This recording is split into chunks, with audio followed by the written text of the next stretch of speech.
চলে এসেছি পেঙ্গুইনের স্টলে। এখানে অনেক ইন্টারন্যাশনাল অথরের বই রয়েছে এবং তাদের প্রত্যেকের আলাদা আলাদা সেকশন রয়েছে। দেখো, আমি সেই ছবিগুলো তোমাদের সামনে যতটা সম্ভব তুলে ধরছি, কিন্তু এত বেশি কালেকশান যে প্রত্যেকটা বইয়ের নাম স্পষ্ট করে দেখাতে গেলে ভিডিওটা অনেক বড় হয়ে যাবে। তাই ওভারঅল আমি একটা ছবি তুলছি এবং এখানে আমার বেশ কিছু writers, Korean writers, Japanese writers, এদের বই চোখে পড়েছে এবং যেগুলো কেনার আমার ইচ্ছে রইল, এবার আমি কিনে উঠতে পারলাম না, সেগুলো আমি নোটিং রাখছি। পরবর্তীকালে ডেফিনেটলি চেষ্টা করব অনলাইন কিংবা আমাদের বইপাড়া থেকে নেব। হ্যাঁ বন্ধুরা, ঠিক ধরেছ, আমাদের বাঙালিদের শীতকালের অন্যতম আকর্ষণ কলকাতা পুস্তক মেলা, বা যেটাকে আমরা এক কথায় বইমেলা বলি, সেখানে চলে এসেছি। তো চলো দেখে নেওয়া যাক বইমেলার রকম সকম। তো আমার এই বইমেলার ওপর ভিডিওটা দেখতে থাকো। যদি তোমাদের ভালো লাগে, যদি তোমরা এখান থেকে আরও বেশি বেশি ভিডিও আমার তরফ থেকে দেখতে চাও, অবশ্যই কিন্তু আমার চ্যানেলটাকে সাপোর্ট করো। যদি ভালো লাগে লাইক করো, শেয়ার করো, আর যারা সাবস্ক্রাইব করোনি অবশ্যই কিন্তু সাবস্ক্রাইব করো। তোমাদের এই সাপোর্টের জন্যই কিন্তু আমি আরও সুন্দর সুন্দর ভিডিও তোমাদের সামনে তুলে ধরতে পারবো, যেখানে আরও অনেক বেশি জায়গা, আরও অনেক বেশি ইনফরমেশন আমি তোমাদের সাথে শেয়ার করব। এবারে বইমেলায় পেরু, স্পেন, ইউএসএর সাথে সাথে জার্মানিও কিন্তু গেস্ট অ্যাপিয়ারেন্সে ছিল। যদিও আমরা জার্মানি বা এই বিদেশি স্টলগুলোর ভেতর ঢুকিনি। এটা দেখো জার্মানি স্টল, খুব সুন্দর করে কিন্তু স্টলের পরিকাঠামোটা বানিয়েছে। তো দেখতে থাকো আমার সাথে ভিডিওটা। সঙ্গীর ফোন ব্যালেন্স পুড়িয়ে গেছে।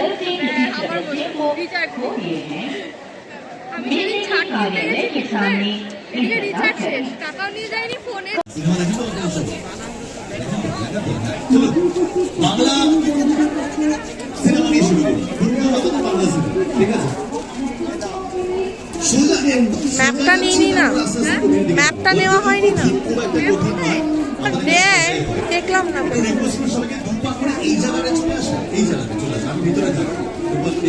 তোমার মনে হচ্ছে না ভুলভাল দিকে যাচ্ছি? কিছু খাবে? হ্যাঁ চলো। কি বন্ধুরা, চমকে উঠলে তো? রবীন্দ্রনাথ ঠাকুর, আমিও প্রথমে চমকে উঠেছিলাম, কিন্তু উনি একদমই অরিজিনাল রবীন্দ্রনাথ ঠাকুর নন। উনি এরকমভাবে সেজে বইমেলায় ঘুরছেন। এই বছর আমাদের কলকাতা পুস্তক মেলা বা বইমেলা 48তম বছরে পড়ল। এই বইমেলায় এলে দেখতে পাবে অনেক রকম বইয়ের সাথে সাথে প্রচুর মানুষের আনাগোনা। আমি যার জন্য সব জায়গায় ভিডিও করছি ঠিকই, কিন্তু কথা আর বলছি না, কারণ এত চেঁচানো সম্ভব না। চারধারে এত আওয়াজ, গান, গিজ, কি নেই। আর একটা জিনিস আমি বলবো, বইমেলা থেকে যাওয়া বা আসার জন্য মেট্রো বা বাস বা ট্রেনের যে যোগাযোগ ব্যবস্থা, সেটা কিন্তু খুব ভালো।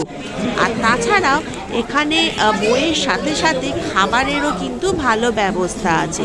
একদিকে যেমন খাবার এবং সুলভ শৌচালয় রয়েছে, এছাড়াও প্রত্যেকটা প্যাভিলিয়ন যেগুলো রয়েছে তার একটা দুটো পরে পরে ছোট ছোট কিওস্কে জল, আইসক্রিম, এই জাতীয় খাবারগুলোও কিন্তু পাওয়া যাচ্ছে। যেহেতু এবারে গরমটাও ভালো পড়ে গেছে, তো ওই সমস্ত খাবারের দোকানেও ভালো ভিড় রয়েছে। এবার দেখো বন্ধুরা, এখানে বাচ্চাদের কিন্তু যে বাংলা কমিক বইগুলো হয় সেগুলো রয়েছে।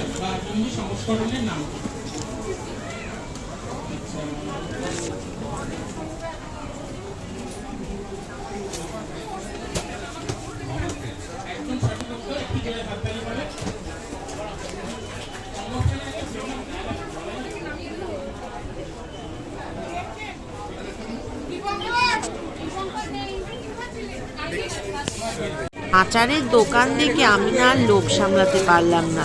কিনে ফেললাম একটু আচার। দেখো বইমেলাতে কিন্তু আচারেরও সম্ভার রয়েছে, যদি কারোর আচার ভক্তি থাকে তারা কিন্তু আচারও কিনতে পারে। এবার চলে আসছি আবার প্রকাশনী স্টলগুলোতে। দেখতে থাকো আমার সাথে, ভিন্ন ভিন্ন স্টলে ঘুরবো। ফুড ম্যাগাজিনও কিন্তু এখানে রয়েছে। আমাদের সামনেই দেখতে পাচ্ছ হ্যাংলা হেসেলের প্রথম ফুড ম্যাগাজিন বাংলায় যেটা বেরিয়েছে সেটা রয়েছে। এইখানে দেখো অনেক বাংলাতে যে ড্রয়িংগুলো থাকে যেগুলোকে কালার করা যায়, যেটাকে বলতে পারি রং করা যায়, সেইগুলো। মোটা মোটা হয় এখনো আমার বাড়ি। এবার এসে পড়েছি পশ্চিমবঙ্গের প্যাভিলিয়নে। এই প্যাভিলিয়নটা সেন্ট্রাল লোকেশনে বানানো, বেশ স্পেশিয়াস এবং পাখা তো চলছে, যার ফলে সাফোকেশন একদমই লাগছে না।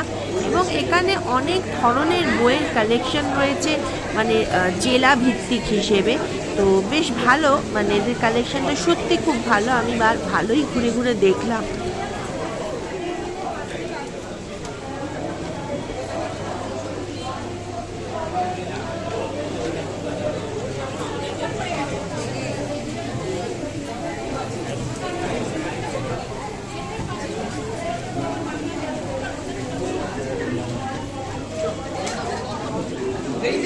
अभी देखिए ये जाएंगे भाई, मुझे जानी ना भाई।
তুলবেন না তুলে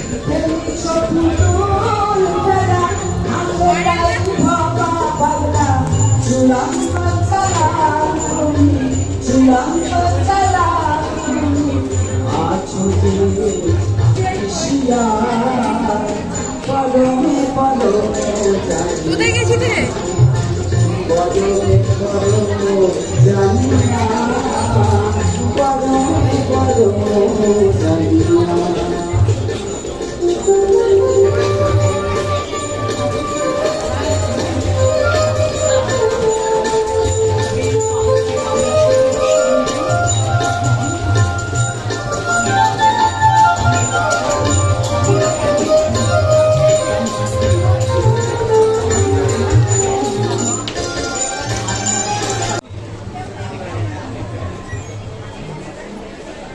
এদিকে আসো।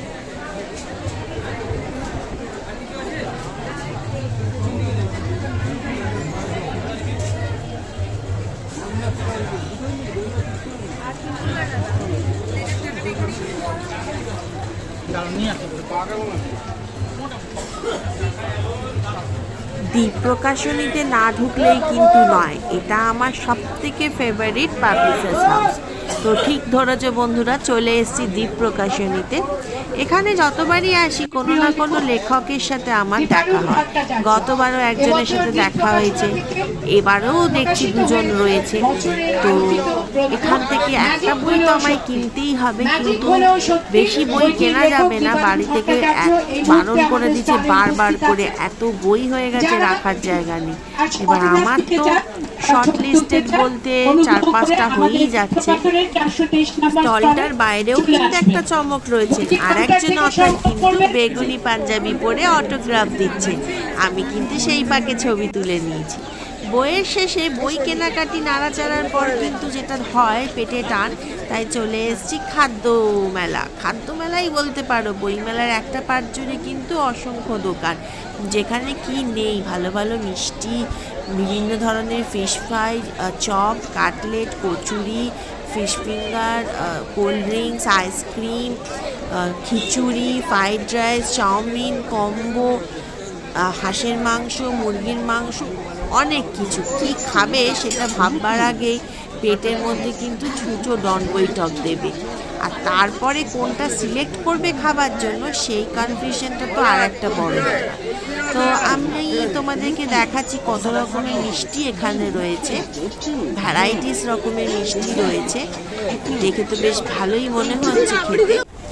এরপরে চলো খাওয়া দাওয়ার পর্ব মেটার পর এদিক দিয়ে একটা গেট রয়েছে যেখান দিয়ে আমরা বের হলাম, এক্সিট গেট। এটা ডিরেক্টলি আমাদের করুণাময়ী বাস স্ট্যান্ডে এনে ফেলছে, যেটা আমি বলেছিলাম তোমাদের সবার যে আগেই সবাইকে, যে এখান থেকে কিন্তু গভর্নমেন্টের খুব ভালো পরিষেবা রয়েছে। কলকাতার বিভিন্ন প্রান্তে গভর্নমেন্ট বাস ছাড়ছে এবং এখানে প্রত্যেকটা যে চ্যানেল রয়েছে সেখানে লেখা রয়েছে ক্রমাগত মাইকে অ্যানাউন্স করছে কোন বাস, কত নম্বর বাস, কোন জায়গা দিয়ে কোথায় আলটিমেটলি যাবে।